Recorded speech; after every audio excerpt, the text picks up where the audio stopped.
Hello everyone, welcome to Raw vs. Wrestling for WWE Monday Night Raw, November 21st, 2011.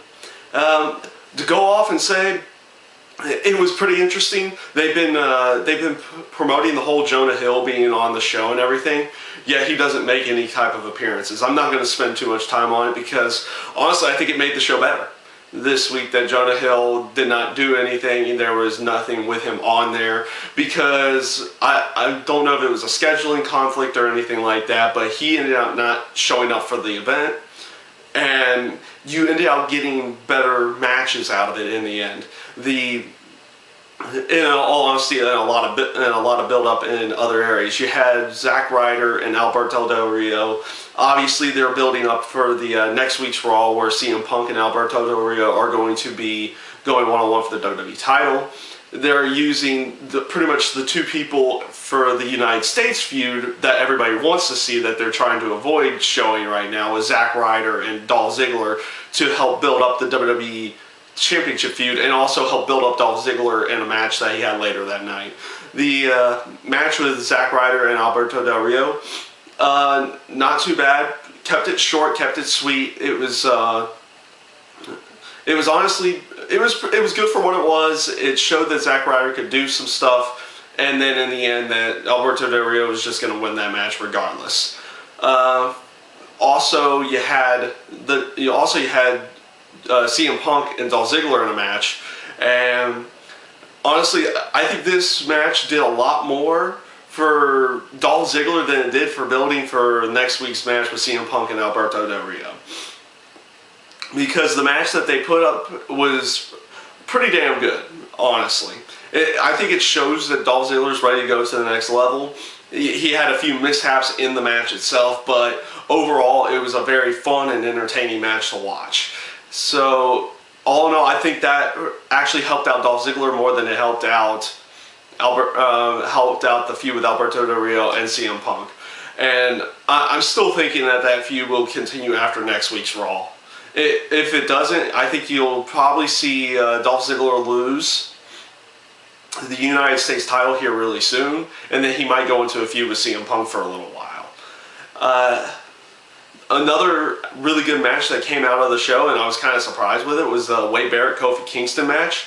That match, when I initially saw it, was screaming to be nothing more than a squash match. And the match ended up being a good 10-15 minute match in the end.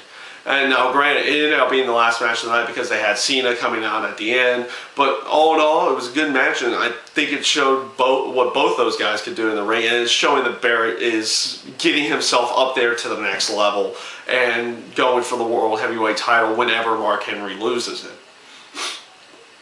Now, I'm just going to go on to the whole Cena thing.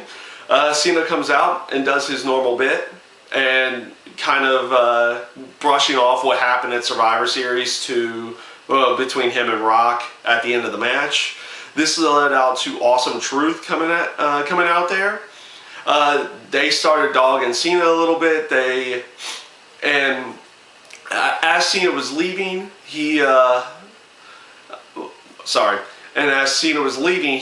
gave a little tidbit to both of them to try to get them to turn on each other, which they did. And I'll be honest with you, I'll go into this one more with Miz and R-Truth breaking up.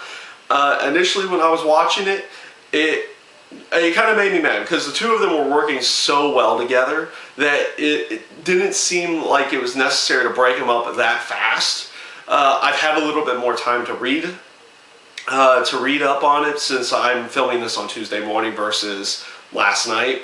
R-Truth has been suspended by WWE for violation of the wellness policy, so that was probably the reason why they broke him up in such a easy fashion versus being over time.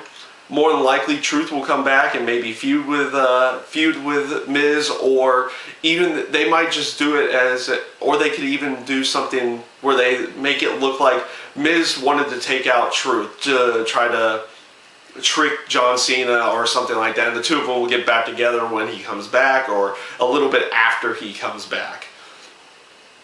So, all in all, it was a pretty good Raw. If anybody who saw the mystery link that showed up on showed up on the little Twitter feed on the bottom during the show. You probably have seen that promo as well. Somebody's coming January 2nd. Take your speculations on it. Some people are.